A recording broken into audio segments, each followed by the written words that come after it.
ರಾಜಕಾರಣದಲ್ಲಿ ತೀವ್ರ ಕುತೂಹಲಕ್ಕೆ ಎಡೆ ಮಾಡಿಕೊಟ್ಟಿರೋ ಸಚಿವ ಸಂಪುಟ ವಿಸ್ತರಣೆ ಪ್ರಕ್ರಿಯೆ ಮುಂದಿನ ವಾರದಲ್ಲಿ ಬಹುತೇಕ ಫೈನಲೈಸ್ ಆಗೋ ಚಾನ್ಸಸ್ ಇದೆ.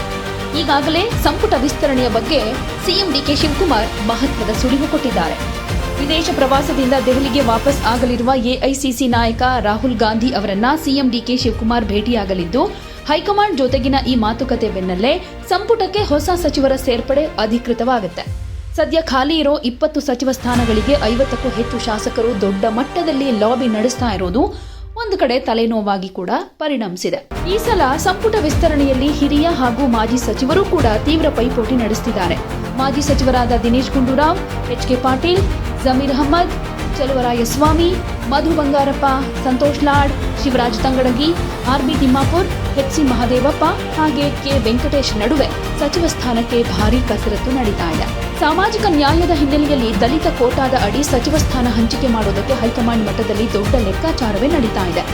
ಎಸ್ಸಿ, ಎಡಗೈ ಮತ್ತು ಬಲಗೈ ಸಮುದಾಯಗಳ ನಾಯಕರ ಮಧ್ಯೆನೇ ತೀವ್ರ ಪೈಪೋಟಿ ಇದ್ದು, ಪ್ರಸಾದ್ ಅಬ್ಬಯ್ಯ, ನಾರಾಯಣಸ್ವಾಮಿ ಹಾಗೂ ರುದ್ರಪ್ಪ ಲಮಾಣಿ ಪ್ರಮುಖವಾಗಿ ರೇಸ್ನಲ್ಲಿದ್ದಾರೆ. ಇನ್ನೊಂದು ಕಡೆ ಮುಸ್ಲಿಂ ಕೋಟಾದ ಅಡಿಯಲ್ಲೂ ಸಚಿವ ಸ್ಥಾನ ಪಡೆಯುವುದಕ್ಕೆ ಭಾರೀ ಪೈಪೋಟಿ ಶುರುವಾಗಿದೆ. ಅಲ್ಪಸಂಖ್ಯಾತ ಸಮುದಾಯವನ್ನ ಪ್ರತಿನಿಧಿಸುವುದಕ್ಕೆ ಹಿರಿಯ ನಾಯಕ ತನ್ವೀರ್ ಸೇಠ್, ಸಲೀಂ ಅಹಮದ್, ರಿಜ್ವಾನ್ ಅರ್ಷದ್ ಹಾಗೂ ಎನ್.ಎ. ಹ್ಯಾರಿಸ್ ಪ್ರಬಲ ಆಕಾಂಕ್ಷಿಗಳಾಗಿದ್ದಾರೆ. ಎಸ್ಟಿ ಸಮುದಾಯಕ್ಕೆ ಸಚಿವ ಸ್ಥಾನ ನೀಡೋ ಪಟ್ಟಿಯಲ್ಲಿ ಕೆಎನ್ ರಾಜಣ್ಣ, ಪಿ. ನಾಗೇಂದ್ರ, ಅನಿಲ್ ಚಿಕ್ಕಮಾದು ಹಾಗೂ ಟಿ. ರಾಘುಮೂರ್ತಿ ಅವರ ಹೆಸರು ಮುಂಚೂಣಿಯಲ್ಲಿ ಕೇಳಿ ಬರ್ತಾ ಇದೆ. ಇನ್ನು ಸಂಪುಟದಲ್ಲಿ ಹೊಸ ಹಾಗೆ ಯುವ ನಾಯಕತ್ವ ಜೊತೆಗೆ ಪ್ರಾದೇಶಿಕ ಸಮತೋಲನ ಕಾಪಾಡುವ ನಿಟ್ಟಿನಲ್ಲಿ ಹೊಸ ಮುಖಗಳಿಗೆ ಮಂತ್ರಿ ಭಾಗ್ಯ ಕಲ್ಪಿಸೋ ಚಾನ್ಸಸ್ ಕೂಡ ಇದೆ. ಈ ಪಟ್ಟಿಯಲ್ಲಿ ಕೆಲವು ಶಾಸಕರ ಹೆಸರು ಕೇಳಿ ಬರ್ತಾ ಇದೆ. ಅದರಲ್ಲಿ ಮಾಗಡಿ ಬಾಲಕೃಷ್ಣ, ಶರತ್ ಬಚ್ಚೇಗೌಡ, ಕುಣಿಗಲ್ ರಂಗನಾಥ್, ರಮೇಶ್ ಬಂಡಿ ಸಿದ್ದೇಗೌಡ, ಗುಬ್ಬಿ ಶ್ರೀನಿವಾಸ್, ಅಶೋಕ್ ಪಠಾಣ್, ಕೆಎಸ್ ಪೊನ್ನಣ್ಣ, ಅಜಯ್ ಧರ್ಮಸಿಂಗ್, ಬೇಳೂರು ಗೋಪಾಲಕೃಷ್ಣ, ಬಸವರಾಜ್ ಶಿವಗಂಗಾ, ಶ್ರೀನಿವಾಸ್ ಮಾನೆ, ಪ್ರದೀಪ್ ಈಶ್ವರ್ ಮತ್ತು ರಾಘವೇಂದ್ರ ಹಿಟ್ನಾಳ್ ಅವರ ಹೆಸರು ಕೂಡ ಇದೆ. ಇನ್ನು ಮಹಿಳಾ ಕೋಟಾದ ಅಡಿಯಲ್ಲಿ ಸಚಿವ ಸ್ಥಾನಕ್ಕಾಗಿ ತೀವ್ರ ಪೈಪೋಟಿ ಇದೆ. ಮಾಜಿ ಸಚಿವೆ ಲಕ್ಷ್ಮೀ ಹೆಬ್ಬಾಳ್ಕರ್ ಅವರಿಗೆ ಮತ್ತೆ ಸಚಿವ ಸ್ಥಾನ ಸಿಗೋ ವಿಶ್ವಾಸವಂತೂ ಕಾಣಿಸ್ತಾ ಇದೆ.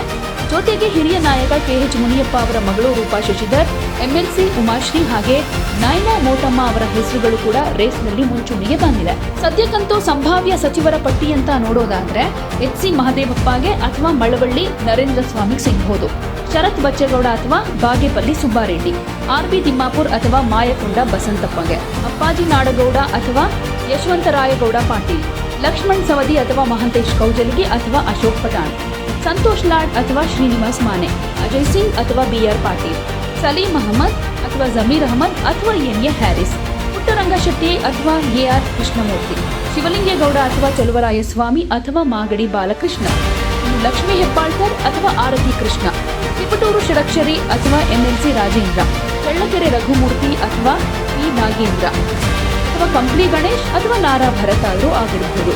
ಇನ್ನು ರಾಘವೇಂದ್ರ ಹಿಟ್ನಾಳ್ ಅಥವಾ ಬಸವರಾಜ ಶಿವಣ್ಣನವರ್, ಎಸ್.ಎಸ್. ಮಲ್ಲಿಕಾರ್ಜುನ್ ಅಥವಾ ಭದ್ರಾವತಿ ಸಂಗಮೇಶ್ ಈ ಹೆಸರು ಸಂಭಾವ್ಯವಾಗಿ ಕೇಳಿ ಬರ್ತಾ ಇದೆ.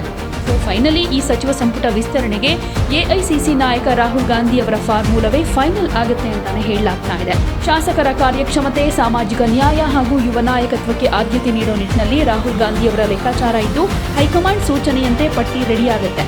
ಇದರ ಮಧ್ಯೆ ಮುಖ್ಯಮಂತ್ರಿ ಡಿಕೆ ಶಿವಕುಮಾರ್ ಹಾಗೂ ಮಾಜಿ ಸಿಎಂ ಸಿದ್ದರಾಮಯ್ಯನವರ ಆಶೀರ್ವಾದ ಕೊನೆಗೆ ಯಾರ ಪರ ಇರುತ್ತೆ, ಯಾರಿಗೆ ಮಂತ್ರಿ ಭಾಗ್ಯ ಸಿಗುತ್ತೆ ಅನ್ನೋದಕ್ಕೆ ಇನ್ನೊಂದು ವಾರ ಕಾಲ ಕಾಯಲೇಬೇಕು.